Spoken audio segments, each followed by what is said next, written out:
Welcome back, folks, to the OC Fairgrounds here in Orange County, California. Here's our next fight of the night. Here we see Gareth De La Cruz from San Luis Obispo. He's a ground and pound specialist with a boxing specialty. He's 1-0 as an amateur. He's from True MMA.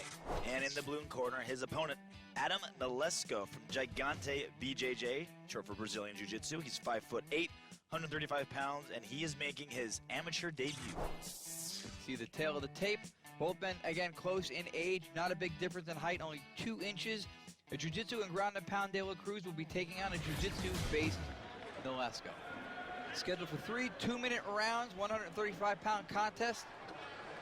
Again, Adam Nolasco there in the blue. Gareth El Chongo De La Cruz in the red. Adam Nolasco in the Muay Thai shorts, while you see De La Cruz in the tights. The Muay Thai shorts, it's interesting because he says he's a Brazilian Jiu-Jitsu fighter first and foremost. We'll see if he's playing gamesmanship or just likes how those shorts look. Both guys throwing a barrage of punches and combinations right away as if they were told they had 1 round to work. Knees from the clinch for Nolasco. Those things are brutal. Sometimes the Muay Thai trunks are meant to be a deception, right? When someone's a ground fighter, they want you to know or think otherwise. But so far, we're seeing great Nolasco trip takedown. That single leg right to a trip, falling behind to the back of De La Cruz's scramble. Now he ends up on his back, but he's going for a triangle. Or an armbar. Is it triangle, armbar? I can't tell from this angle. He's going in. All right, he's got his head and arm locked up, scissored. You can turn that into a triangle and get a choke. You can turn that into an omoplata if he goes the other way. He has a lot of options there. Okay, he lost it. Now he's back up again. Using a variation of the rubber guard. He would be underhanded on that ankle and hugging the knee. With now he's got a tight triangle. There's now this triangle. is really tough. Nolasco working fast and hard. This is likely the end of the fight right here. Nolasco has a very tight triangle. He's got the angle. De La Cruz doesn't have very many options here. Under a minute, though. Can he hang on? Can De La Cruz hang on? This is close. This is close. I'm very surprised De La Cruz is holding out here. Nolasco has it tightened up. He just needs to pull that head down, extend his hips, close off the arteries. What about De La Cruz? What did he do to survive to create more space to at least breathe? Drive into the submission? There's a lot of options. You can drive into him. You can lift your head up, bring your hips down. You can rotate out of it. There's a lot of tricks to get out of it. None of them that effective when it's very, very tight like this one is. But he's holding tough. 20 seconds left. If he can hang on, he can survive this round. Gareth, and he does. De La Cruz gets out with less than 20 seconds. He says, "Hey, I'm not going out this way." Nolasco still working off of his back. Great escape by De La Cruz. Now punch combinations to close out the round by De La Cruz. El Chongo looking for payback. Yeah, he was not happy he had to fight out of that thing, but at least he survived that round. Good job by him. Very good triangle technique by Nolasco, though. That was extremely close. Kick to the head, followed by punch combinations. Nolasco looked like he could do everything well. For an amateur, quite impressive. Good stand-up. You see he used a Thai plum a lot on the stand-up position. He threw great strikes on the ground off his back. He was dangerous. He was fluid. Yeah, we saw good Muay Thai and good Jiu-Jitsu, and even got a pretty decent trip takedown off that single leg. Very good round for Adam Nolasco. De La Cruz survived the round, and that's all he really needed to do to survive. I mean, just fight out of that triangle and keep himself from having to tap out.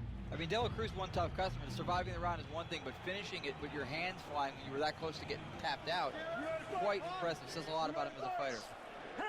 Second round, 2 minutes a round, scheduled for 3 of those. And back to where we started the last round, throwing punches. De La Cruz a lot more aggressive with the strikes right now. So what does Nolasco do? I don't want to eat those strikes. I'm going to take this fight to the ground.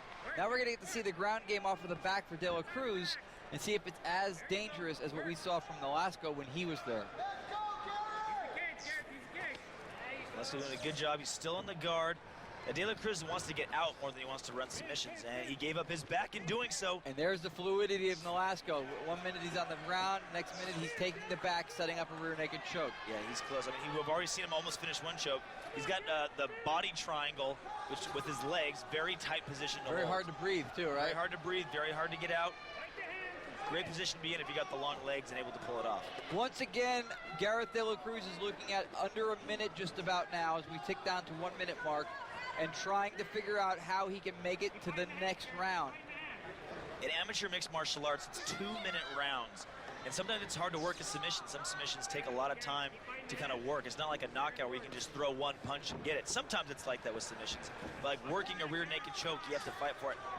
And he's got, I'm not sure if that's under the chin or not. It looks like it's pretty tight. This could be it right here. He's clearly in pain. Yeah, De La Cruz is cringing, and he's contemplating it. Yep. Rear naked choke win by Adam Nolasco. De La Cruz did the equivalent of putting your toe in the water before you jump in the pool. Like he wasn't sure his hand formed the tap-out shape. He had it right next to the arm. He held it. He waited. He went, yeah, I got to do it. He had a tap. Great performance by Nolasco. Here's some highlights of the standing before the submission. I mean, Nolasco really didn't have any weaknesses as far as where you could take him in this fight. Anywhere you took him on the ground, if you had him standing up, he seemed comfortable and proficient. Yeah, here's the final sequence right here. Again, that body triangle, very hard to get out of. Very good position if you're the one executing it. A great fight, a great finish. We'll get the official word telling us exactly what we saw from Joe.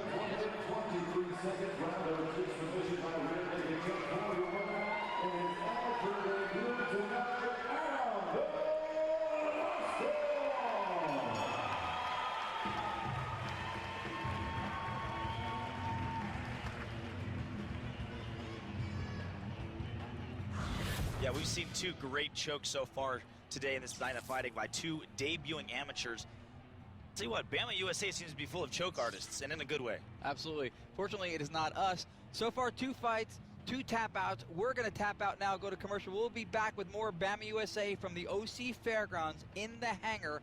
Come back and join us. There is more yet to come.